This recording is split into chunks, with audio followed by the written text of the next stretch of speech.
Apna time ఆయేగా మా time వచ్చేసింది. ఇంకా అతని టైం ఒక్కొక్కళ్ళది అండి. ఏదైనా సరే ప్రభుత్వం అంటే తెలుగుదేశం పార్టీలో ఉన్న పద్ధతి ఏంటంటే అండి, చంద్రబాబు నాయుడు గారు ఏంటంటే ఎప్పుడూ కూడా ఎవ్వరిని కూడా ఈగోయిస్టిక్ పాలిటిక్స్ లోకి తీసుకొనొచ్చేసి వాళ్ళ జీవితాల్ని నాశనం చేయాలనుకునే వ్యక్తి కాదు. కాకపోతే మా లోకేష్ అన్న ఖచ్చితంగా కార్యకర్తల్ని, మా నాయకులని, మా లీడర్స్‌ని, మా చంద్రబాబు నాయుడు గారిని, కన్న తల్లిని అవమానించిన ప్రతీకారం అయితే ఉండబోతుంది. బట్ ఆ ప్రతీకారం ఎలా ఉండబోతుందంటే లీగల్ గానే వెళ్తారండి. అది తెలుగుదేశం పార్టీలో ఉన్న గొప్పతనం. ఇప్పుడు జగన్మోహన్ రెడ్డి గారున్నారు. లేని స్కిల్ డెవలప్‌మెంట్‌ల కేసులో ఏదో ఇరికిచ్చేసి బాబు గారిని లోపల పెట్టారు. అట్లా ఉండదండి మా పార్టీలో.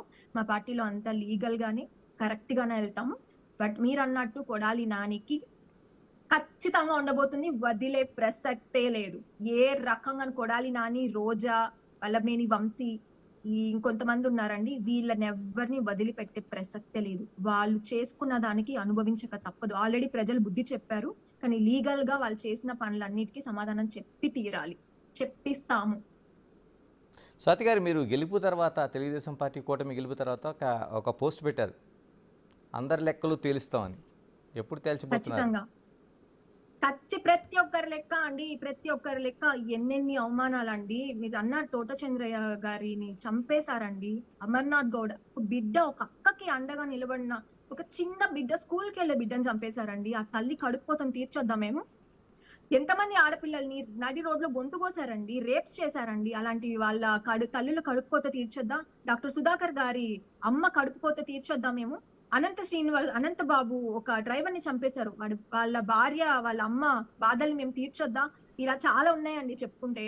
అవన్నీ తీర్చాలి. ప్రతి ఒక్కరి లెక్క తీరుస్తున్నాం. అందులో సజ్జల భార్గవరెడ్డి చెప్తున్నాను. నిన్ను మాత్రం ఎవ్వరు వదిలినా నేను నా జీవితంలో వదిలిపెట్టను. గుర్తుపెట్టుకో. స్వాతి గారు, భార్గవ కృష్ణ అన్న ఆయన ఒక ఒక ట్వీట్ పెట్టారు మనకి లైవ్లోనే. స్వాతి గారు, యువత రాజకీయాల్లోకి రావాలంటే ఏం చేయాలి? నేటి రాజకీయ వ్యవస్థలో ఉన్న లూప్ హోల్స్ ఏంటి? వాటిని గురించి ప్రశ్నిస్తే మన గొంతు నొక్కే కొన్ని వ్యవస్థలు ఉన్నాయి. వాటిని ఎలా వాటికి ఎలా అడ్డుకట్ట వేయాలనేది ఆయన భార్గవ కృష్ణ ప్రశ్న. రాజకీయంలో లూప్ హోల్స్ ప్రతి ఒక్క దగ్గర లూప్ హోల్స్ ఉంటాయి. అది రాజకీయంలోనే కాదు, మన ఇంట్లో కూడా ఉంటాయి.